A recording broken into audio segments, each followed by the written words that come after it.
بسم اللہ الرحمن الرحیم الحمد للہ رب العالمین والصلاة والسلام علی اشرف الانبیاء والمرسلین سیدنا و حبیبنا محمد صلی اللہ علیہ وسلم وعلی آلہ وصحبہ اجمعین وعلی من تبعہ بإحسان الی یوم الدین اما بعد۔ آج کے اس علمی سیمینار میں سب سے پہلے تو ہم حضرت علامہ مولانا سید محمد عبد الواسع حسینی بخاری دامت برکاتہم العالیہ، ڈائریکٹر جامعہ انواریہ حیدرآباد کی خدمت میں دل کی اتھاہ گہرائیوں سے مبارکبادی پیش کرتے ہیں کہ انہوں نے قرآن مجید ایک ابدی معجزہ کے عنوان سے آج کا یہ سیمینار آرگنائز کیا اور اس سے پہلے بھی آپ کی سرپرستی و سرگرمی میں کئی اہم موضوعات پر علمی سیمینار منعقد ہو چکے ہیں۔ میں دوبارہ آپ کی خدمت میں اس لیے بھی مبارکبادی پیش کروں گا کہ اللہ تعالیٰ نے آپ کو جس کام کی توفیق بخشی ہے اور جس مشن کی طرف آپ کو متوجہ کرایا ہے، وہ کام اور مشن بڑا اہم اور عصر حاضر کے لحاظ سے انتہائی غیر معمولی ہے۔ آپ نے تقریباً 10-12 سالوں سے درس نظامی کی امہات الکتب پر علماء اہل سنت کے قابل و باصلاحیت افراد کے ذریعہ آڈیو اور ویڈیو ریکارڈنگ کا جو کام چھیڑ رکھا ہے، یقیناً جماعت اہل سنت کے لیے احیاء علوم اسلامی کے حوالے سے آپ کی یہ خدمات بے مثال اور لائق تقلید ہیں، اور اس سے نہ صرف یہ کہ موجودہ نسلیں فائدہ اٹھائیں گی بلکہ آنے والی نسلیں بھی انشاءاللہ تبارک و تعالی خوب استفادہ کریں گی۔ اللہ رب العزت کی بارگاہ میں دعا ہے کہ آپ کی تمام تر دینی خدمات کو قبول فرمائے، اس کے ثمرات و برکات آپ کی نسلوں میں جاری فرمائے، اور دینی خدمات کے حوالے سے آپ کے جو بھی عزائم ہوں وہ پائے تکمیل کو پہنچیں۔ ناظرین کرام، آج کی اس اہم نشست میں ہم اپنے مقالہ میں جس موضوع پر بات کریں گے وہ ہے قرآن مجید میں آیات قتال کی تفہیم و تشریح۔ قرآن کریم کی روشنی میں آئے دن ہم دیکھتے ہیں کہ قرآن مجید کی جن آیتوں میں مسلمانوں کو کافروں سے قتال کرنے کی بات کی گئی ہے، انہیں لے کر بعض لوگوں کی طرف سے بڑا ہنگامہ کھڑا کیا جاتا ہے۔ مسلمانوں کو دہشت گرد اور تشدد پسند قرار دے کر ان کے خلاف لوگوں کو بھڑکایا جاتا ہے، اکسایا جاتا ہے، اور یہ تصور دینے کی کوشش کی جاتی ہے کہ مسلمان بڑے جارحیت پسند ہوتے ہیں، ان کا مذہب انہیں کاٹنا اور مارنا سکھاتا ہے، اسلام تشدد پسند مذہب ہے، اور اسلاموفوبیا جیسے نعرے لگائے جاتے ہیں۔ آج انشاءاللہ تبارک و تعالی ہم ان آیات کو خود قرآن کریم کی روشنی میں سمجھنے کی کوشش کریں گے، لیکن اس سے قبل کچھ تمہیدی باتیں آپ کے سامنے رکھیں گے۔ ناظرین کرام، اللہ تعالیٰ نے انسان کی ہدایت و رہبری کے لیے نبیوں اور رسولوں کا سلسلہ جاری فرمایا اور اپنی کتابیں اور اپنے صحیفے اتارے۔ انبیاء و مرسلین کی تعداد کم و بیش 1,24,000 ہے، جبکہ نازل شدہ آسمانی کتابوں کی تعداد 104 ہے، جن میں 10 صحیفے حضرت آدم علیہ السلام پر، 50 حضرت شیث علیہ السلام پر، 30 حضرت ادریس علیہ السلام پر، 10 حضرت ابراہیم علیہ السلام پر، تورات حضرت موسیٰ علیہ السلام پر، زبور حضرت داؤد علیہ السلام پر، انجیل حضرت عیسیٰ علیہ السلام پر، اور قرآن مجید خاتم الانبیاء والمرسلین جناب محمد الرسول اللہ صلی اللہ تعالی علیہ وسلم پر اترا۔ آسمانی کتابوں کے درمیان قرآن مجید سب سے آخری کتاب ہے جو قیامت تک کے لیے تمام نوع انسانی کے لیے صحیفہ ہدایت اور ایسا دستور الہی ہے جو انسانیت کی تعمیر و ترقی اور صاف ستھرے معاشرہ کی تشکیل و تنظیم کے لیے صحیح بنیادیں فراہم کرتا ہے۔ قرآن کریم وہ حکمت ہے جس میں دانائی کی تمام باتیں موجود ہیں، وہ شفا ہے جس میں انسانوں کی ذہنی، روحانی، قلبی اور جسمانی بیماریوں کا علاج ہے، وہ روشنی ہے جس سے انسانیت کے بھٹکے ہوئے قافلے راہ پاتے ہیں، وہ فرقان ہے جو حق و باطل، رطب و یابس اور طیب و خبیث کی صحیح نشاندہی کرتا ہے، وہ نصیحت و موعظت ہے جو مالک کائنات کی طرف سے اپنے بندوں کے پاس بھیجی گئی ہے۔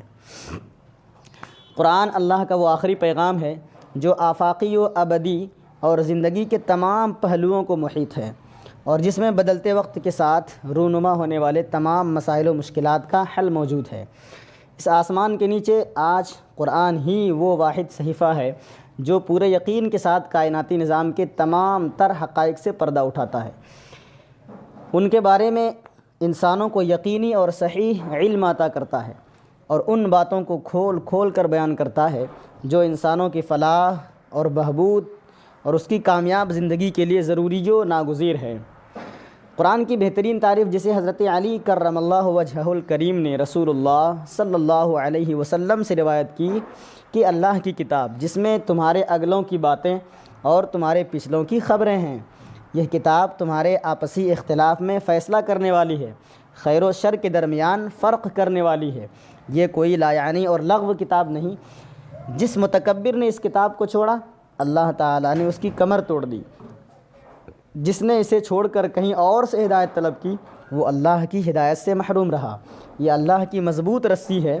یہ وہ کتاب ہے جس سے خواہشوں میں کجی نہیں آتی، زبانیں اس سے تھکتی نہیں، علماء اس سے آسودہ نہیں ہوتے۔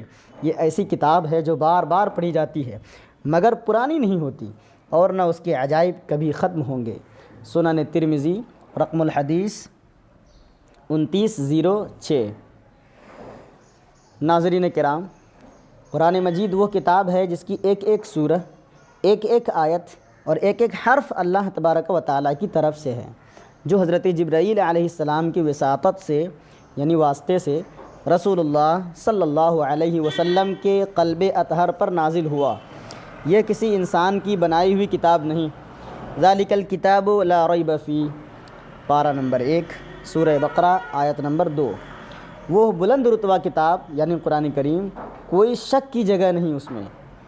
وَإِن كُنتُمْ فِي رَيْبٍ مِّمَّا نَزَّلْنَا عَلَىٰ عَبْدِنَا فَأْتُوا بِسُورَةٍ مِّن مِّثْلِهِ وَادْعُوا شُهَدَاءَكُم مِّن دُونِ اللَّهِ إِن كُنتُمْ صَادِقِينَ، سورہ بقرہ آیت نمبر 23۔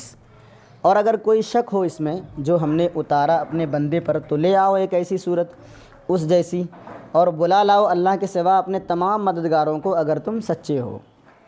ام یقولون تقولہ بل لا یؤمنون فلیأتوا بحدیث مثلہ ان کانوا صادقین، سورہ طور آیت نمبر 33-34۔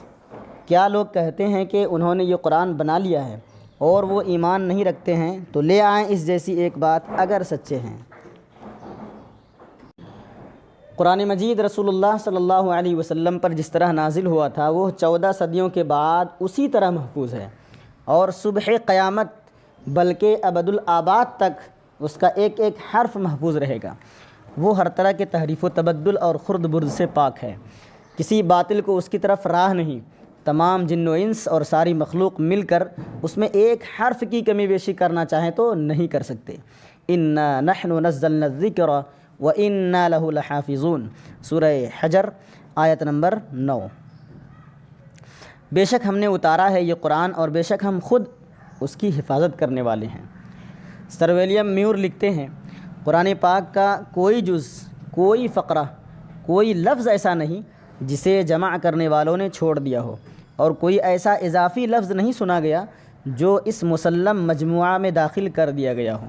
جہاں تک ہماری معلومات ہیں، دنیا بھر میں کوئی بھی کتاب ایسی نہیں جو قرآن مجید کی طرح 12 صدیوں تک ہر قسم کی تحریف سے پاک ہو۔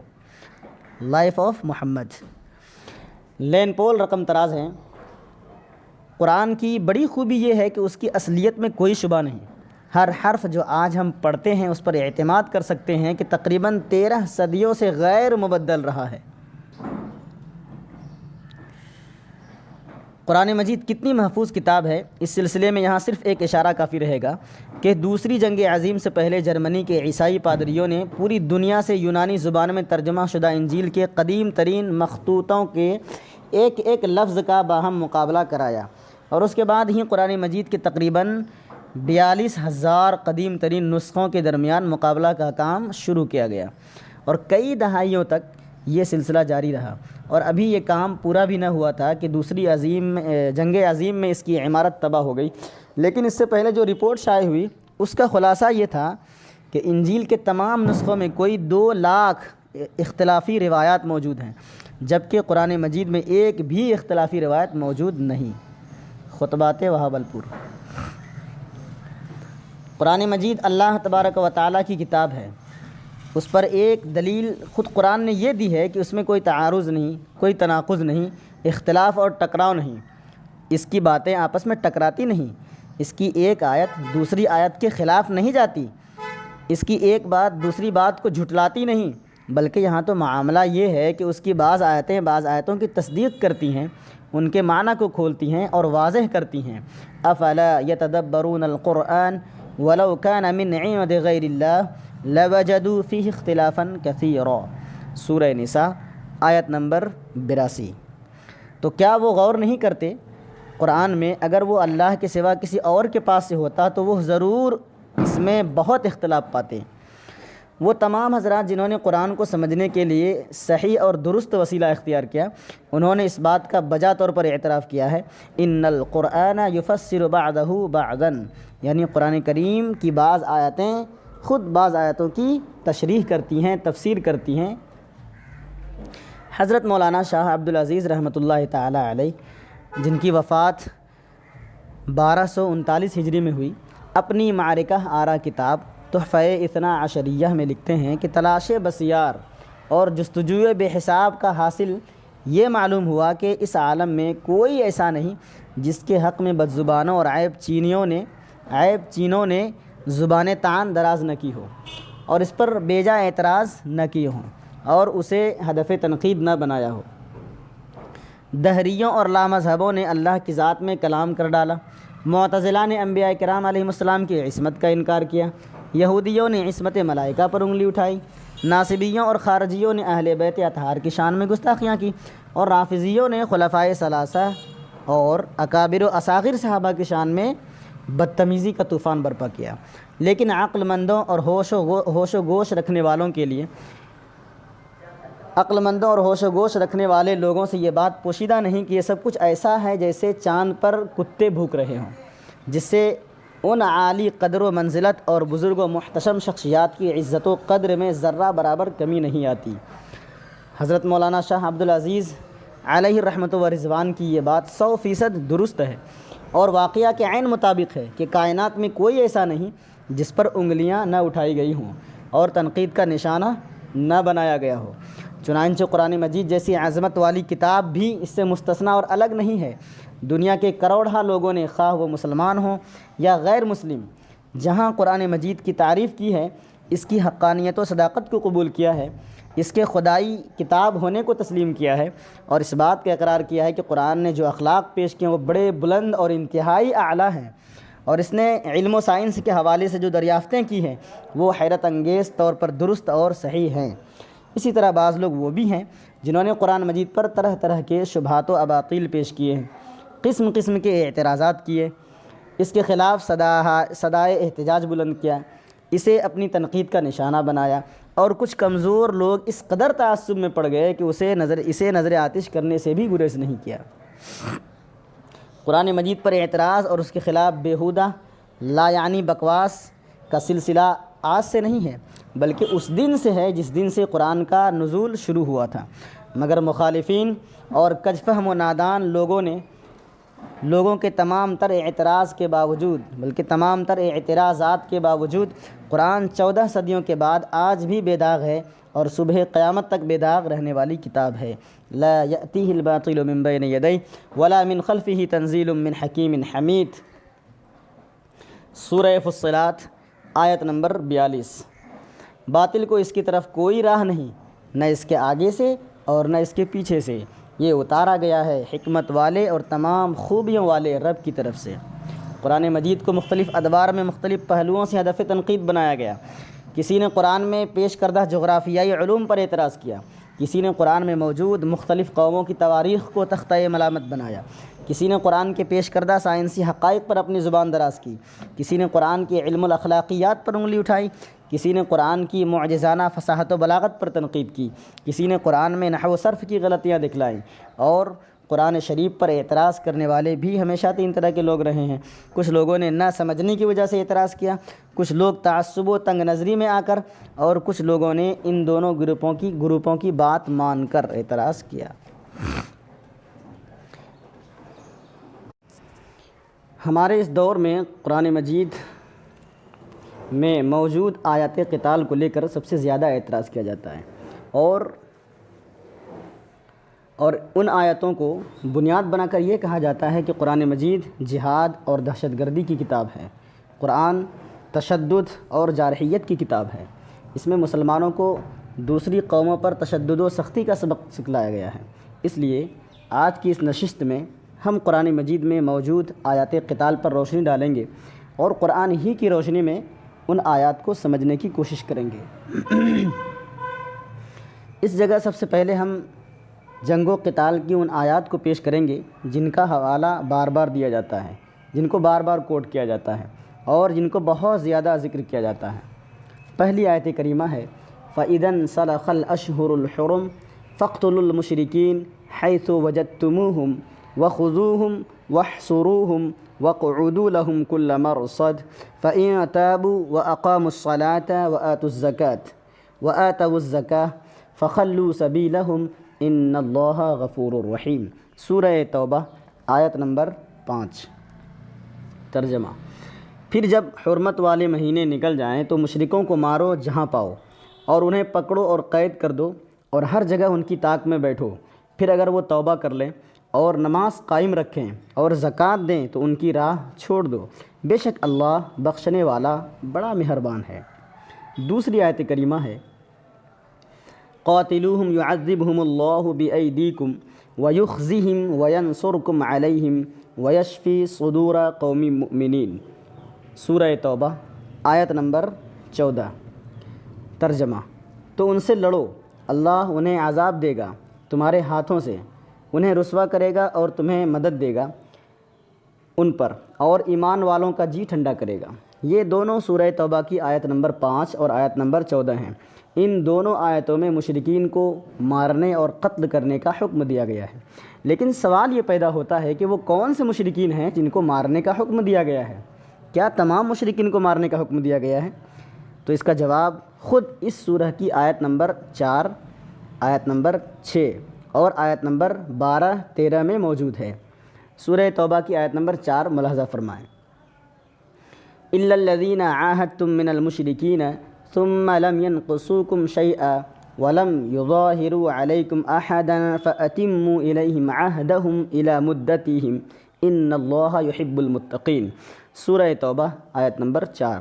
ترجمہ: مگر وہ مشرک جن سے تمہارا معاہدہ تھا پھر انہوں نے اس میں کچھ کمی نہ کی اور تمہارے خلاف کسی کی مدد نہ کی تو ان کا معاہدہ پورا کرو ان کی مدت تک، بے شک اللہ دوست رکھتا ہے پرہیزگاروں کو۔ اس آیت سے معلوم ہوا کہ ان مشرکین کو مارنے کا حکم نہیں تھا جو مسلمانوں کے ساتھ کیے ہوئے معاہدے پر قائم تھے اور جنہوں نے مسلمانوں کے خلاف جنگوں میں کسی کا ساتھ نہ دیا۔ سورہ توبہ کی آیت نمبر 6۔ وَإِنْ أَحَدٌ مِّنَ الْمُشْرِكِينَ اسْتَجَارَكَ فَأَجِرْهُ حَتَّى يَسْمَعَ كَلَامَ اللَّهِ ثُمَّ أَبْلِغْهُ مَأْمَنَهُ ذَلِكَ بِأَنَّهُمْ قَوْمٌ لَا يَعْلَمُونَ۔ سورہ توبہ آیت نمبر 6۔ اور اگر کوئی مشرک تم سے پناہ مانگے تو اسے پناہ دو تاکہ وہ اللہ کا کلام سنے، پھر اسے پہنچا دو اس کی امن کی جگہ۔ اس آیت مبارکہ سے معلوم ہوا کہ ان مشرکین کو بھی مارنے کا حکم نہیں ہے جو مسلمانوں کی پناہ میں ہوں، بلکہ مسلمان ان کی جان، مال، عزت، آبرو کی حفاظت کے ذمہ دار ہیں جب تک وہ اپنے وطن اور اپنی جائے پناہ تک نہ پہنچ جائیں۔ سورہ توبہ کی آیت نمبر 12 ملاحظہ فرمائیں۔ وَإِن نَكَثُوا أَيْمَانَهُم مِّن بَعْدِ عَهْدِهِمْ وَطَعَنُوا فِي دِينِكُمْ فَقَاتِلُوا أَئِمَّةَ الْكُفْرِ إِنَّهُمْ لَا أَيْمَانَ لَهُمْ لَعَلَّهُمْ يَنْتَهُونَ۔ سورہ توبہ آیت نمبر 12۔ اور اگر وہ عہد کر کے اپنی قسمیں توڑ دیں اور تمہارے دین پر طعن و اعتراض کریں تو کفر کے سرغنوں سے لڑو، بے شک ان کی قسمیں کچھ نہیں اس امید پر کہ وہ باز آ جائیں۔ سورہ توبہ کی آیت نمبر 13۔ أَلَا تُقَاتِلُونَ قَوْمًا نَكَثُوا أَيْمَانَهُمْ وَهَمُّوا بِإِخْرَاجِ الرَّسُولِ وَهُمْ بَدَؤُوكُمْ أَوَّلَ مَرَّةٍ أَتَخْشَوْنَهُمْ فَاللَّهُ أَحَقُّ أَن تَخْشَوْهُ إِن كُنتُم مُّؤْمِنِينَ۔ سورہ توبہ آیت نمبر 13۔ کیا اس قوم سے نہ لڑو گے جنہوں نے اپنی قسمیں توڑی اور رسول کو نکالنے کا ارادہ کیا، حالانکہ شروع انہوں نے ہی کیا؟ کیا ان سے ڈرتے ہو؟ تو اللہ اس کا زیادہ مستحق ہے کہ اس سے ڈرا جائے، اس سے ڈرو اگر ایمان رکھتے ہو۔ سورہ توبہ کی آیت نمبر 12 اور 13 سے واضح ہو گیا کہ آیت نمبر 5 میں جن مشرکین کو مارنے کا حکم ہے یہ رسول اللہ صلی اللہ علیہ وسلم کے زمانے میں موجود مشرکین ہیں، وہ مشرکین ہیں جنہوں نے خود پہلے جنگ کا آغاز کیا، ایمان والوں کے ساتھ بدعہدی کی اور رسول اللہ صلی اللہ تعالی علیہ وسلم کے بشمول مسلمانوں کو مدینہ سے نکال باہر کرنے کی سازشیں کی۔ ناظرین کرام، اب آپ ہی بتائیں کہ وہ مشرکین جو بار بار مسلمانوں پر جنگ مسلط کر رہے تھے، ان کے خلاف دشمنوں کا ساتھ دے رہے تھے، انہیں ان کے گھر سے نکال باہر کرنے کی سازشیں کر رہے تھے، ایسے وقت میں مسلمانوں کو کیا حکم دیا جانا چاہیے کہ تم ان سے مار کھاتے رہو، ان کے ظلم و ستم کا نشانہ بنتے رہو، ان کی تکلیفوں کو برداشت کرتے رہو، اور دیکھو کبھی ان مشرکین کی طرف نظر اٹھا کر مت دیکھنا اور نہ ان سے مزاحمت کرنا۔ ظاہر ہے کہ یہ ایک سمجھدار بچہ بھی جانتا ہے کہ ایسے حالات میں اس طرح کا حکم دینا نہ یہ کہ صرف عقل و فطرت کے خلاف ہے بلکہ ظلم کو بڑھاوا دینے کے مترادف ہے۔ اب آپ تیسری آیت کریمہ دیکھیں، ملعونین اینما ثقفوا اخذوا وقتلوا تقتیلا، یعنی جن آیتوں کو پکڑ کر، جن آیتوں کو لے کر لوگ واویلا مچاتے ہیں ان میں سے تیسری آیت کریمہ یہ ہے جس کا ترجمہ یہ ہے، وہ پھٹکارے ہوئے جہاں کہیں پائے جائیں پکڑ لیے جائیں اور گن گن کر قتل کیے جائیں۔ سوال یہ ہے کہ اس آیت میں کن لوگوں کو چن چن کر اور گن گن کر مارنے کا ذکر ہے؟ تو اس کا جواب خود اس سے پہلی والی آیت میں موجود ہے۔ اللہ فرماتا ہے لَإِن لَّمْ يَنْتَهِ الْمُنَافِقُونَ وَالَّذِينَ فِي قُلُوبِهِم مَّرَضٌ وَالْمُرْجِفُونَ فِي الْمَدِينَةِ لَنُغْرِيَنَّكَ بِهِمْ ثُمَّ لَا يُجَاوِرُونَكَ فِيهَا إِلَّا قَلِيلًا۔ سورہ احزاب آیت نمبر 60۔ ترجمہ، اگر باز نہ آئے منافق اور جن کے دلوں میں مرض ہے اور مدینے میں جھوٹی افواہ اڑانے والے تو ضرور ہم آپ کو ان پر قوت دیں گے، پھر وہ مدینے میں آپ کے پاس نہ رہیں گے مگر تھوڑے دن۔ معلوم ہوا، پتہ چلا کہ یہ آیت دراصل ایک وارننگ ہے ان یہودیوں کے لیے جو مدینے میں مسلمانوں کے ساتھ رہتے تھے اور جنہوں نے معاہدہ کر رکھا تھا کہ مدینے پر جب بھی کوئی حملہ آور ہوگا تو ہم لوگ مل کر دشمن کا مقابلہ کریں گے، مگر ان یہودیوں نے غزوہ خندق کے موقع پر منافقانہ روش اختیار کی، مسلمانوں کے خلاف خفیہ سازش رچی اور مشرکین مکہ کو جنگ کرنے کی ترغیب دی اور وعدہ کیا کہ ہم تمہارا ساتھ دیں گے یہاں تک کہ مسلمان نیست و نابود ہو جائیں۔ علاوہ ازیں وہ مسلمانوں کو ہراساں خوف زدہ کرنے کے لیے جھوٹی خبریں پھیلایا کرتے تھے کہ مسلمان شکست کھا گئے، دشمنوں کے ہاتھوں ہلاک ہو گئے، مار ڈالے گئے۔ اسی پر بس نہیں بلکہ وہ شریف خواتین کے بارے میں طرح طرح کی افواہیں اڑایا کرتے تھے۔ چنانچہ درجہ بالا دونوں آیتوں میں اسی قسم کے منافقانہ رویہ اختیار کرنے والے یہودیوں کو وارننگ اور الٹیمیٹم دی گئی ہے کہ اگر وہ اپنی ان حرکتوں سے باز نہ آئے تو جلد ہی ان کا انجام انتہائی خطرناک ہوگا اور وہ جلد ہی مدینے سے نکالے جائیں گے، در بدر کی ٹھوکریں کھاتے پھریں گے اور چن چن کر قتل کیے جائیں گے۔ اب آپ ہی انصاف سے بتائیں کہ وہ لوگ جو مدینے میں رہ کر مدینے والوں کے خلاف جنگ میں دوسروں کی مدد کریں اور وہاں موجود مسلمانوں کو خوفزدہ کریں، ڈرائیں دھمکائیں، شریف اور پاک دامن عورتوں کے خلاف افواہیں اڑائیں، ایسے مجرمانہ اور گھناؤنی حرکت کرنے والوں کے لیے آخر کیا ہونا چاہیے؟ اب چوتھی آیت کریمہ آپ ملاحظہ فرمائیں، قاتلوا الذین لا یؤمنون باللہ ولا بالیوم الآخر ولا يحرمون ما حرم اللہ ورسولہ ولا يدینون دین الحق من الذین اوتوا الکتاب حتی یعطوا الجزیہ عن ید وہم صاغرون۔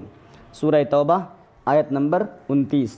لڑو ان سے جو ایمان نہیں لاتے اللہ پر اور قیامت پر اور حرام نہیں مانتے اس چیز کو جس کو حرام کیا اللہ اور اس کے رسول نے، اور سچے دین کے تابع نہیں ہوتے، یعنی وہ جو کتاب دیے گئے جب تک کہ وہ جزیہ نہ دیں اپنے ہاتھ سے ذلیل ہو کر۔ یہ سورہ توبہ کی آیت نمبر 29 ہے۔ اس میں مسلمانوں کو اہل کتاب یعنی یہود و نصارہ سے قتال کرنے کا حکم دیا جا رہا ہے، یہاں تک کہ وہ جزیہ ادا کرنے کے لیے راضی ہو جائیں۔ سوال یہ پیدا ہوتا ہے کہ وہ کون سے یہود و نصارہ ہیں جن سے قتال کرنے کا حکم دیا جا رہا ہے؟ تو اس کا جواب خود اسی سورہ کی آیت نمبر 32 میں موجود ہے، یریدون ان یطفئوا نور اللہ بافواہہم ویأبی اللہ الا ان یتم نورہ ولو کرہ الکافرون۔ سورہ توبہ آیت نمبر 32۔ وہ چاہتے ہیں کہ اللہ کا نور اپنے منہ سے بجھا دیں، اور اللہ نہ مانے گا مگر اپنے نور کا پورا کرنا، اگرچہ برا مانے کافر۔ اس آیت کریمہ سے معلوم ہوا کہ آیت نمبر 29 میں تمام اہل کتاب اور یہود و نصارہ سے قتال کرنے کا حکم نہیں، بلکہ خاص ان لوگوں سے ہے جو اسلام کو صفحہ ہستی سے مٹا دینا چاہتے ہیں اور مسلمانوں کا وجود دنیا سے ختم کر دینا چاہتے ہیں، ورنہ صحیح احادیث سے ثابت ہے کہ رسول اللہ صلی اللہ علیہ وسلم کا یہودیوں کے ساتھ لین دین کا معاملہ تھا۔ چنانچہ بخاری شریف میں حضرت عائشہ صدیقہ رضی اللہ عنہا کی روایت موجود ہے، توفی رسول اللہ صلی اللہ علیہ وسلم ودرعہ مرہونۃ عند یہودی ب30 صاعا من شعیر۔ رسول اللہ صلی اللہ علیہ وسلم کی وفات ہو گئی اس حال میں کہ آپ کی زرہ ایک یہودی کے پاس گروی تھی 30 صاع جو کے عوض۔ 5ویں آیت کریمہ فخذوہم واقتلوہم حیث وجدتموہم، سورہ نساء آیت نمبر 89۔ تو انہیں پکڑو اور قتل کرو جہاں پاؤ۔ 6ٹھی آیت کریمہ فخذوہم واقتلوہم حیث ثقفتموہم، سورہ نساء آیت نمبر 91۔ تو انہیں پکڑو اور قتل کرو جہاں پاؤ۔ یہ دونوں سورہ نساء کی آیت نمبر 89 اور 91 کے 2 ٹکڑے ہیں۔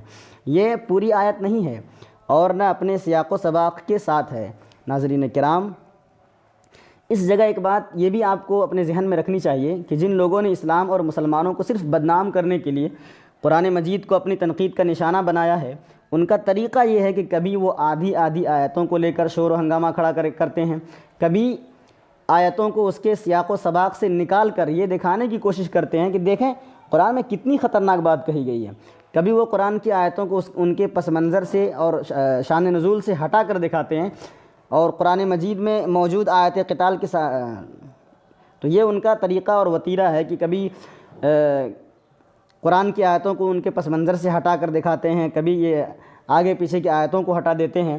اور اس حوالے سے بھی جس میں ہم ابھی بات کریں جو ہمارا موضوع ہے، قرآن مجید میں موجود آیت قتال کے ساتھ بھی وہی کچھ کیا کہ کہیں تو انہوں نے کسی آیت کا صرف ایک حصہ نقل کر کے اس پر خود اعتراض جمایا ہے، کہیں اگلی اور پچھلی آیتوں کو چھوڑ کر صرف وہ آیت لی ہے جس میں کہا گیا ہے کہ مشرکین کو مارو قتل کرو، کہیں وہ بین الاقوامی تعلقات سے متعلق قرآن مجید کے عام اصولوں کو فراموش کر جاتے ہیں۔ اب اسی جگہ آپ دیکھ لیں کہ کسی بھی سیدھے سادے آدمی کو اگر یہ بتایا جائے کہ قرآن میں مسلمانوں کو حکم دیا گیا ہے کہ وہ کافروں کو جہاں چاہیں یا جہاں پائیں قتل کریں، تو ایسی صورت میں وہ بیچارہ کیا کرے گا؟ وہ تو یہی سمجھے گا نا مسلمان انتہائی خطرناک لوگ ہیں، اور اس سے وہ اسلاموفوبیا کا مریض نہیں بنے گا تو اور کیا بنے گا پھر۔ اب آئیے ہم درجہ بالا دونوں آیتوں کو سیاق و سباق کے ساتھ دیکھتے ہیں۔ اس سے پہلے سورہ نساء کی آیت نمبر 88 میں ان منافقین کا ذکر ہے جو ایمان لانے کے بعد دین سے پھر گئے، ہجرت کر کے مدینہ گئے، پھر وہاں سے مکہ لوٹ آئے اور غزوہ احد میں مسلمانوں کا ساتھ دینے کے بجائے مشرکین مکہ کی مدد کی۔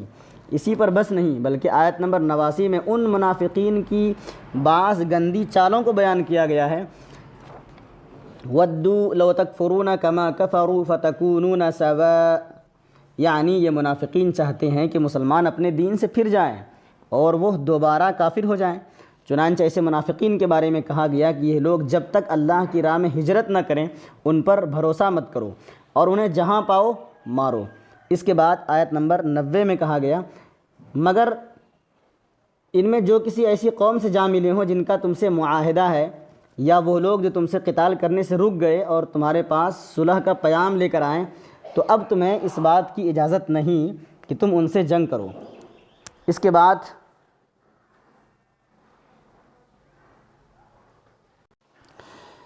بعد آیت نمبر 91 میں کہا گیا کہ ان منافقین میں جو لوگ صلح کرنے کے بعد معاہدہ توڑ دیں اور پھر سے مسلمانوں کے خلاف فتنے کھڑا کریں اور انہیں اپنے ہاتھوں سے ضرر پہنچائیں، فَخُذُوهُمْ وَاقْتُلُوهُمْ حَيْثُ ثَقِفْتُمُوهُمْ، تو پھر انہیں جہاں چاہو پکڑو مارو۔ 7ویں آیت کریمہ کُتِبَ عَلَيْكُمُ الْقِتَالُ وَهُوَ كُرْهٌ لَكُمْ، سورہ بقرہ آیت نمبر 216۔ تم پر فرض ہے خدا کی راہ میں لڑنا اور تمہیں ناگوار ہے۔ آیت نمبر 8 یا 8ویں آیت، یا ایھا النبی حرض المؤمنین علی القتال، سورۃ الانفال آیت نمبر 65، اے نبی مسلمانوں کو قتال کی ترغیب دو۔ 9ویں آیت کریمہ، یا ایھا الذین آمنوا قاتلوا الذین یلونکم من الکفار ولیجدوا فیکم غلظہ، سورہ توبہ آیت نمبر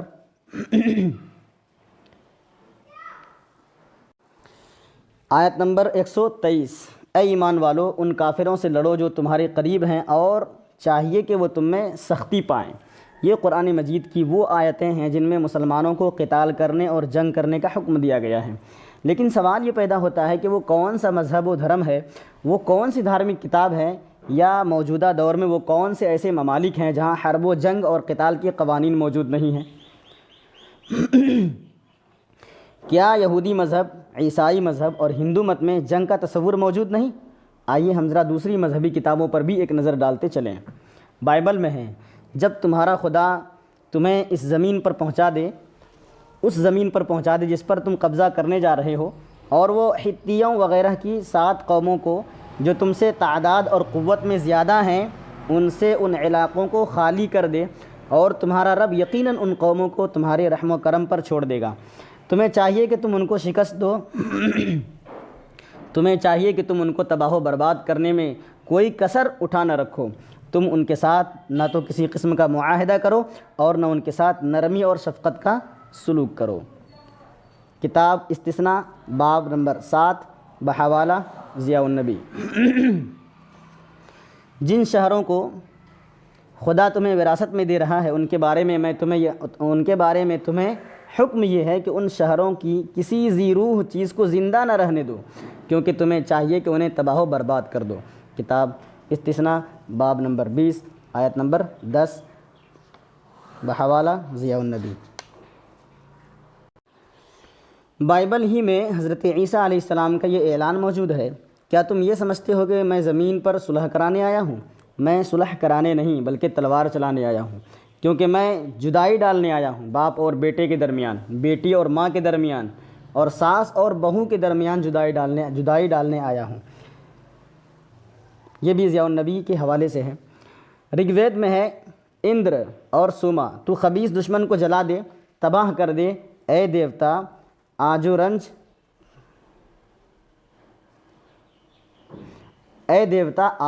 جو رنج پر رنج پہنچاتے ہیں، انہیں نیچا دکھا، ان احمقوں کو نیست و نابود کر دے، جلا ڈال، ذبح کر دے، ہمارے پاس سے دفع کر، اور بندے شکم راکشسوں کو ٹکڑے ٹکڑے کر دے۔ بحوالہ 24 آیتیں۔ گیتا میں ہے ارجن، یہ جنگ ایک سورگ کا دروازہ ہے جو تیرے لیے خود بخود کھل گیا ہے۔ ایسا موقع خوش قسمت کشتریوں کو ہی ملا کرتا ہے، لہذا اگر تو اپنے دھرم کی پیروی میں یہ جنگ نہ کرے گا تو اپنے دھرم اور شہرت کو برباد کر کے پاپ جمع کرے گا، بلکہ سب لوگ تیری کبھی نہ ختم ہونے والی مذمت کے گیت گاتے رہیں گے۔ یہ مذمت و بدنامی انسان کے لیے موت سے بدتر ہے۔ بحوالہ 24 آیتیں۔ لہذا اگر قرآن مجید پر اس لیے اعتراض ہے کہ اس میں جنگ و جدال اور حرب و قتال کی بات موجود ہے، تو پھر یہ اعتراض ہر مذہب، ہر دھارمک کتاب پر ہونی چاہیے، صرف قرآن پر ہی کیوں؟ 10ویں آیت کریمہ، فَلْيُقَاتِلْ فِي سَبِيلِ اللَّهِ الَّذِينَ يَشْرُونَ الْحَيَاةَ الدُّنْيَا بِالْآخِرَةِ وَمَنْ يُقَاتِلْ فِي سَبِيلِ اللَّهِ فَيُقْتَلْ أَوْ يَغْلِبْ فَسَوْفَ نُؤْتِيهِ أَجْرًا عَظِيمًا، سورہ نساء آیت نمبر 74۔ تو چاہیے کہ لڑیں اللہ کی راہ میں جو دنیا کی زندگی بیچ کر آخرت خریدتے ہیں، اور جو اللہ کی راہ میں لڑے پھر مارا جائے یا غالب آئے تو عنقریب ہم اسے بڑا ثواب دیں گے۔ اس آیت میں بھی مسلمانوں سے کہا جا رہا ہے کہ وہ لڑیں اور قتال کریں، مگر سوال یہ پیدا ہوتا ہے کہ کن سے لڑیں، کیوں لڑیں، کب تک لڑیں، لڑنے کے قوانین و اصول کیا ہوں گے؟ تو ان چاروں سوالوں کا جواب بھی قرآن مجید نے خود ہی دیا ہے۔ پہلے سوال کا جواب دیکھیے، پہلا سوال کیا تھا؟ قرآن نے کن لوگوں سے قتال کرنے کا حکم دیا ہے؟ اس کا جواب ان آیتوں میں دیکھیں۔ وَقَاتِلُوا فِي سَبِيلِ اللَّهِ الَّذِينَ يُقَاتِلُونَكُمْ وَلَا تَعْتَدُوا إِنَّ اللَّهَ لَا يُحِبُّ الْمُعْتَدِينَ، پارہ 2 سورہ بقرہ آیت نمبر 190۔ اور لڑو اللہ کی راہ میں جو تم سے لڑیں، اور حد سے نہ بڑھو، اللہ پسند نہیں کرتا ہے حد سے بڑھنے والوں کو۔ دوسری آیت ہے وَاقْتُلُوهُمْ حَيْثُ ثَقِفْتُمُوهُمْ وَأَخْرِجُوهُمْ مِنْ حَيْثُ أَخْرَجُوكُمْ وَالْفِتْنَةُ أَشَدُّ مِنَ الْقَتْلِ وَلَا تُقَاتِلُوهُمْ عِندَ الْمَسْجِدِ الْحَرَامِ حَتَّى يُقَاتِلُوكُمْ فِيهِ فَإِنْ قَاتَلُوكُمْ فَاقْتُلُوهُمْ كَذَلِكَ جَزَاءُ الْكَافِرِينَ۔ سورہ بقرہ آیت نمبر 191۔ اور انہیں مارو جہاں پاؤ اور انہیں نکال دو جہاں سے انہوں نے تمہیں نکالا تھا، اور ان کا فساد تو قتل سے بھی سخت ہے، اور ان سے نہ لڑو مسجد حرام کے پاس جب تک وہ تم سے نہ لڑیں وہاں، اور اگر وہ تم سے وہاں لڑیں تو تم انہیں مار ڈالو، کافروں کی یہی سزا ہے۔ فَإِنِ انْتَهُوا فَإِنَّ اللَّهَ غَفُورٌ رَحِيمٌ۔ سورہ بقرہ آیت نمبر 192۔ پھر اگر وہ باز رہیں تو بے شک اللہ بخشنے والا مہربان ہے۔ وَقَاتِلُوهُمْ حَتَّى لَا تَكُونَ فِتْنَةٌ وَيَكُونَ الدِّينُ لِلَّهِ فَإِنِ انْتَهُوا فَلَا عُدْوَانَ إِلَّا عَلَى الظَّالِمِينَ۔ اور ان سے لڑو یہاں تک کہ کوئی فتنہ باقی نہ رہے اور ایک اللہ کی پوجا ہو، پھر اگر وہ باز آئیں تو سختی نہیں ہے مگر ظالموں پر۔ وَقَاتِلُوا الْمُشْرِكِينَ كَافَّةً كَمَا يُقَاتِلُونَكُمْ كَافَّةً۔ سورہ توبہ آیت نمبر 36۔ اور مشرکوں سے ہر وقت لڑو جیسا کہ وہ تم سے ہر وقت لڑتے ہیں۔ مندرجہ بالا یا مذکورہ آیات سے یہ بات صاف ہو گئی کہ قرآن مجید میں ان ظالموں سے قتال کرنے اور لڑنے کا حکم دیا گیا ہے جنہوں نے مسلمانوں کے ساتھ جنگ شروع کی، انہیں ان کے وطن سے نکالا، ان پر ظلم و تشدد کیا، ان کے خلاف فتنوں کی آگ بھڑکائی۔ ان ظالموں سے کہاں کہاں قتال کیا جائے تو اسے بھی واضح کر دیا گیا کہ یہ ظالم تم سے جہاں جہاں لڑیں تم ان سے وہاں وہاں لڑو۔ یہ لوگ اگر مسجد حرام یعنی حرم مکہ میں تم سے قتال کریں تم وہاں بھی ان سے قتال کرو۔ اب رہ گئے وہ لوگ جنہوں نے مسلمانوں پر کوئی ظلم نہ کیا، ان سے جنگ کا آغاز نہ کیا، ان کے خلاف ہونے والی کسی کارروائی میں شریک نہ ہوئے، تو ایسے کافر و مشرک کے بارے میں قرآن میں کیا حکم ہے، اس کے لیے ان آیتوں کو ملاحظہ کریں۔ لا ينهاكم الله عن الذين لم يقاتلوكم في الدين ولم يخرجوكم من دياركم أن تبروهم وتقسطوا إليهم إن الله يحب المقسطين۔ سورہ ممتحنہ آیت نمبر 8۔ اللہ تمہیں منع نہیں فرماتا ہے ان سے جنہوں نے تم سے دین میں قتال نہ کیا اور نہ نکالا تمہیں تمہارے گھروں سے کہ تم ان کے ساتھ احسان کرو اور ان سے انصاف کا برتاؤ کرو، بے شک اللہ انصاف کرنے والوں کو پسند فرماتا ہے۔ انما ينهاكم الله عن الذين قاتلوكم في الدين واخرجوكم من دياركم وظاهروا على اخراجكم ان تولوهم ومن يتولهم فاولئك هم الظالمون۔ سورہ ممتحنہ آیت نمبر 9۔ اللہ تعالیٰ تمہیں ان سے منع کرتا ہے یا ان کے ساتھ قتال سے منع کرتا ہے جنہوں نے تم سے قتال، اللہ تعالیٰ تمہیں ان سے قتال کرنے کو منع نہیں فرماتا جنہوں نے تم سے قتال کیا دین میں اور تمہیں تمہارے گھروں سے نکالا اور مدد کی تمہارے نکالنے پر کہ تم ان سے دوستی کرو، اور جو ان سے دوستی کرے وہی ظلم کرنے والے ہیں۔ درجے بالا دونوں آیتوں کا مطلب واضح ہے کہ وہ کافر و مشرک جنہوں نے مسلمانوں پر کوئی ظلم نہ کیا اور نہ ان کے خلاف کوئی مزاحمت کی، ایسے کافر و مشرک کے ساتھ نیک برتاؤ کیا جائے، ان کے ساتھ انصاف اور عدل کا معاملہ کیا جائے۔ اس آیت کریمہ کا ترجمہ پھر سے دیکھ لیا جائے۔ اس آیت کریمہ کا ترجمہ یہ ہے کہ اللہ تعالیٰ تمہیں انہی سے منع کرتا ہے جنہوں نے تم سے قتال کیا دین میں اور تمہیں تمہارے گھروں سے نکالا اور مدد کی تمہارے نکالنے پر، ہے نا۔ تو اللہ تعالیٰ کیا منع فرماتا ہے کہ تم ان سے دوستی مت کرو، ہے نا، اور جو ان سے دوستی کرے وہی ظلم کرنے والے ہیں۔ تو درجے والا دونوں آیتوں کا مطلب واضح ہے کہ ان کافر و مشرک سے قتال اور ان کافر و مشرک سے جنگ کرنے کا حکم ہے قرآن کریم میں جو مسلمانوں کے ساتھ لڑتے ہیں، جو مسلمانوں کے ساتھ مزاحمت کرتے ہیں، جو مسلمانوں کو ان کے گھروں سے نکالتے ہیں اور جو مسلمانوں سے ان کے دین کے معاملے میں لڑتے ہیں۔ دوسرا سوال، قرآن میں قتال کرنے کا کیوں حکم دیا گیا؟ دوسرا سوال، قرآن کریم میں قتال کرنے کا حکم کیوں دیا گیا ہے؟ تو اس کا جواب ان آیتوں میں پڑھیے۔ اللہ فرماتا ہے اذن للذین یقاتلون بانہم ظلموا وان اللہ علی نصرہم لقدیر۔ اجازت دی گئی انہیں جن سے لڑائی کی جاتی ہے کیونکہ ان پر ظلم ہوا ہے، بے شک اللہ ان کی مدد کرنے پر ضرور قادر ہے۔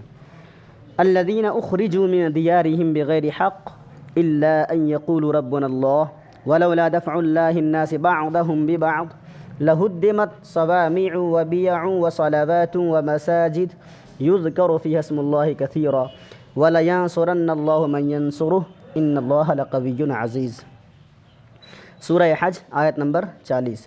وہ جن کو اپنے گھروں سے ناحق نکالا گیا صرف اس بنیاد پر، اس بنا پر کہ وہ کہتے ہیں کہ ہمارا رب اللہ ہے، اور اگر اللہ آدمیوں میں سے ایک کو دوسرے سے دفع نہ فرماتا تو ضرور ڈھا دی جاتی خانقاہیں اور گرجا اور کلیسا اور مسجدیں جن میں اللہ کا بکثرت نام لیا جاتا ہے، اور بے شک اللہ ضرور مدد فرمائے گا اس کی جو اس کے دین کی مدد کرے گا، بے شک اللہ ضرور قدرت والا اور غالب ہے۔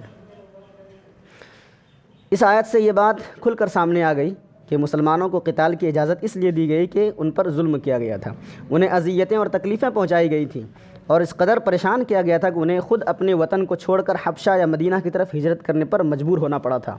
اتنا ہی نہیں بلکہ جب مسلمان مدینہ جا کر آباد ہو گئے تو وہاں بھی ان ظالموں نے مسلمانوں کو دھمکیاں پہنچانا شروع کی کہ ہم مدینہ پہنچ کر بھی تمہارا خاتمہ کر سکتے ہیں۔ انہوں نے مدینہ میں موجود کبھی یہودیوں اور کبھی منافقوں کو دھمکی آمیز خط لکھا کہ تم مسلمانوں کو ختم کر دو ورنہ تمہیں قتل کر کے تمہاری عورتوں اور بچوں پر قبضہ کر لیں گے۔ چنانچہ جب کفار مکہ کی سرمستیاں حد سے تجاوز کر گئیں تو مکافات عمل یعنی جیسے کو تیسا کا قانون حرکت میں آیا، اور مسلمانوں کو ظالم کافروں کے ساتھ دو دو ہاتھ کرنے اور ان کے غرور کو خاک میں ملانے کی اجازت دے دی گئی، کیونکہ اگر ظالموں کو یوں ہی آزاد چھوڑ دیا جائے، انہیں ان کے کیے کی کا مزہ نہ چکھایا جائے، ان کے پنجہ استبداد کو نہ توڑا جائے اور انہیں ان کے انجام تک نہ پہنچایا جائے تو پھر ان کا ظلم کم ہونے کے بجائے بڑھ جائے گا، مزید ہو جائے گا۔ دنیا میں بدامنی پھیلے گی، نہ کسی کی جان محفوظ رہے گی، نہ کسی کا گھر، نہ مال بچے گا اور نہ مقدس مقامات، بلکہ یہ ظالم اس قدر تباہی پھیلائیں گے کہ سب کچھ خاک میں مل جائے گا۔ تیسرا سوال تھا ظالموں اور قتال کرنے والوں سے کب تک قتال کیا جائے؟ اس کا جواب ان آیتوں میں پڑھیے اور ملاحظہ کیجیے، سماعت کیجیے۔ فَإِنِ انْتَهُوا فَإِنَّ اللَّهَ غَفُورٌ رَحِيمٌ، سورہ بقرہ آیت نمبر 192۔ پھر اگر وہ باز رہیں تو بے شک اللہ بخشنے والا مہربان ہے۔ وَقَاتِلُوهُمْ حَتَّى لَا تَكُونَ فِتْنَةٌ وَيَكُونَ الدِّينُ لِلَّهِ فَإِنِ انْتَهُوا فَلَا عُدْوَانَ إِلَّا عَلَى الظَّالِمِينَ، سورہ بقرہ آیت نمبر 193۔ اور ان سے لڑو یہاں تک کہ کوئی فتنہ نہ رہے اور ایک اللہ کی پوجا ہو، پھر اگر وہ باز آئیں تو سختی نہیں مگر ظالموں پر۔ وَإِن جَنَحُوا لِلسَّلْمِ فَاجْنَحْ لَهَا وَتَوَكَّلْ عَلَى اللَّهِ إِنَّهُ هُوَ السَّمِيعُ الْعَلِيمُ، سورہ انفال آیت نمبر 61۔ اور اگر وہ صلح کی طرف جھکیں تو تم بھی جھکو اور اللہ پر بھروسہ کرو، بے شک وہی سنتا اور جانتا ہے۔ حَتَّى يُعْطُوا الْجِزْيَةَ عَنْ يَدٍ وَهُمْ صَاغِرُونَ، سورہ توبہ آیت نمبر 29۔ جب تک وہ جزیہ نہ دیں اپنے ہاتھ سے ذلیل ہو کر۔ مندرجہ بالا آیات سے معلوم ہوا کہ اگر ظالمین فتنہ کرنے، شر مچانے اور فساد پھیلانے سے باز آ جائیں تو اب ان سے قتال کرنا روا نہیں، لیکن سوال یہ پیدا ہوتا ہے کہ اس پر علامت کیا ہوگی کہ اب یہ ظالمین فتنہ نہیں پھیلائیں گے اور مسلمانوں کے خلاف کوئی جنگی کارروائی نہیں کریں گے؟ تو قرآن مجید میں اس تعلق سے دو راستے بیان کیے گئے ہیں کہ اہل ایمان کی طرح یا تو ان ظالموں کو بھی مسلمان ہونا نصیب ہو جائے، وہ ظالم بھی مسلمان ہو جائیں، یا پھر یہ ظالم جزیہ ادا کرنے کے لیے تیار ہو جائیں۔ بعض لوگ یہ کہتے ہیں کہ اسلام بزور شمشیر پھیلا ہے اور وہ تیر و تفنگ اور تلوار کا دین ہے۔ قرآن میں مسلمانوں کو حکم دیا گیا ہے کہ کافروں سے لڑو جب تک کہ وہ اسلام قبول نہ کر لیں۔ یہ بات اتنی غلط اور اتنی جھوٹی ہے جیسے کوئی یہ کہے کہ سورج دن میں نہیں بلکہ رات میں نکلتا ہے۔ اس بات کو سمجھنے کے لیے آپ ذرا فتح مکہ کی جانب چلیں کہ جب کفار مکہ نے سرنڈر کر دیا، جب وہ سرنڈر ہو گئے، انہوں نے اپنی شکست قبول کر لی اور رسول اللہ صلی اللہ علیہ وسلم کو ان پر غلبہ حاصل ہوا، تو آپ نے کفار مکہ کی معافی کا اعلان ان الفاظ میں فرمایا: من دخل دار ابی سفیان فهو آمن ومن القى السلاح فهو آمن ومن اغلق بابه فهو آمن، صحیح مسلم رقم الحدیث 1780۔ ومن دخل المسجد فهو آمن، سنن ابو داؤد رقم الحدیث 30-22۔ جو ابو سفیان کے گھر میں پناہ لے گا اس کے لیے امان ہے، جو شخص ہتھیار ڈال دے گا اس کے لیے امان ہے، جو اپنے دروازے بند کر لے گا اس کے لیے امان ہے، جو مسجد میں داخل ہوگا اس کے لیے امان ہے۔ چوتھا سوال تھا ظالموں اور جنگ کرنے والوں کے ساتھ قتال کے قوانین و اصول کیا ہوں گے؟ اس کے لیے ان آیت کو پڑھیے، ان آیت کو سنیے۔ وَقَاتِلُوا فِي سَبِيلِ اللَّهِ الَّذِينَ يُقَاتِلُونَكُمْ وَلَا تَعْتَدُوا إِنَّ اللَّهَ لَا يُحِبُّ الْمُعْتَدِينَ، سورہ بقرہ آیت نمبر 190۔ اور لڑو اللہ کی راہ میں جو تم سے لڑیں، اور حد سے نہ بڑھو، اللہ پسند نہیں کرتا ہے حد سے بڑھنے والوں کو۔ اس آیت میں کہا گیا کہ اور لڑو اللہ کی راہ میں جو تم سے لڑیں، اور حد سے نہ بڑھو، اللہ حد سے بڑھنے والوں کو پسند نہیں فرماتا۔ حد سے نہ بڑھو اس کا کیا مطلب ہے؟ آئیے اس کو سمجھنے کے لیے ہم ذرا احادیث و آثار کی طرف چلیں۔ امام مالک رحمۃ اللہ علیہ نے موطا میں یہ حدیث نقل فرمائی ہے کہ رسول اللہ صلی اللہ علیہ وسلم قتال کے لیے جب کوئی لشکر روانہ فرماتے تو یہ ہدایت کرتے: اغدوا بسم اللہ فی سبیل اللہ تقاتلون من کفر باللہ لا تغلوا ولا تغدروا ولا تمثلوا ولا تقتلوا ولیدا۔ اللہ کا نام لے کر راہ خدا میں کافروں سے لڑنا، خیانت نہ کرنا، کسی سے دھوکہ نہ کرنا، لاش کا مصلح نہ کرنا، اور کسی بچے کو قتل نہ کرنا۔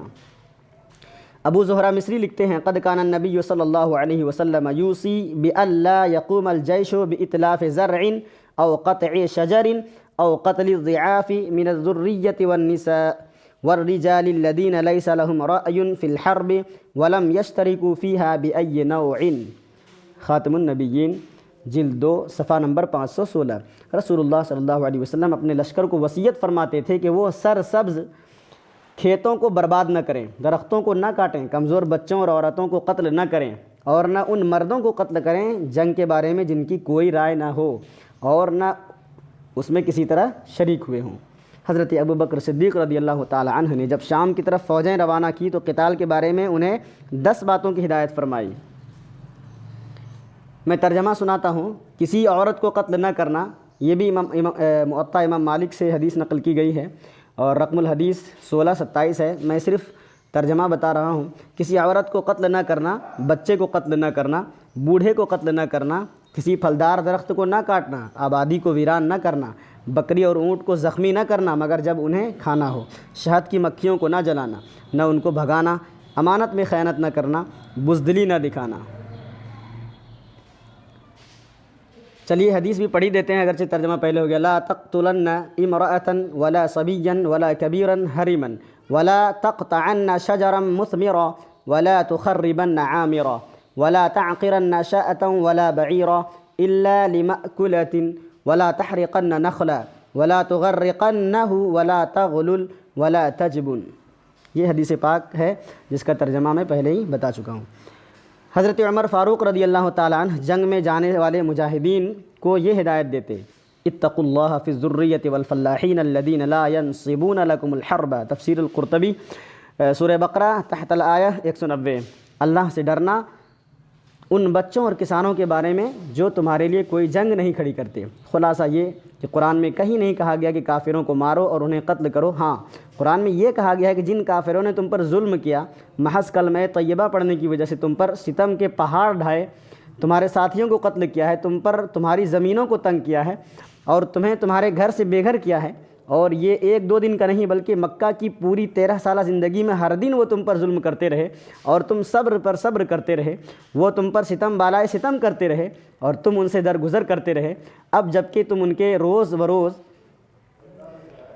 کے ظلم سے تنگ آ کر ترک وطن کر چکے ہو، اپنا گھر بار سب کچھ لٹا چکے ہو اور ہجرت کر کے مدینے آ چکے ہو، لیکن یہ ظالم اب بھی تمہارا پیچھا نہیں چھوڑ رہے ہیں، تو تمہیں قتل کرنے اور صفحہ ہستی سے مٹانے کی دھمکی دے رہے ہیں اور تم سے آمادہ قتال ہیں، تو اب تمہیں اس بات کی اجازت دی جا رہی ہے کہ نہ دولت، نہ جائیداد، نہ حکمرانی، نہ کشور کشائی اور نہ زمینوں کے حصول کی خاطر، بلکہ صرف اور صرف اعلاء دین کی خاطر، دنیا میں امن و سلامتی کی نفاذ کی خاطر، مظلوموں کو ظالموں کے پنجۂ استبداد سے چھڑانے کی خاطر اور انسانی جان و مال کے تحفظ کی خاطر تم ان سے دفاع کرو، اور اگر وہ تمہیں قتل کرنے کے لیے درپے ہیں تو تم ڈٹ کر ان کا مقابلہ کرو اور اس وقت تک مقابلہ کرو یہاں تک کہ وہ اپنی شکست قبول کر لیں۔ اب بتائیے کہ اس میں کون سی غیر منطقی بات ہے جو قابل اعتراض ہو اور جس پر روز روز واویلا کھڑا کیا جائے کہ قرآن میں دہشت گردی کی تعلیم دی گئی ہے؟ آپ خود ہی انصاف کریں کہ دہشت گرد کون لوگ ہیں، جو ظلم کی ابتدا کریں یا جو ظلم کا جواب دیں۔ وما علینا الا البلاغ۔ السلام علیکم ورحمۃ اللہ وبرکاتہ۔ اگر کہیں پر کسی وجہ سے آیت کے ترجمے میں یا کسی اور جگہ خامی غلطی ہو گئی ہو جو شرعی طور پر گرفت میں آتی ہو تو میں اللہ کی بارگاہ میں استغفار کرتا ہوں، توبہ کرتا ہوں، استغفر اللہ ربی من کل ذنب واتوب الیہ، لا الہ الا اللہ محمد الرسول اللہ صلی اللہ علیہ وسلم۔ السلام علیکم۔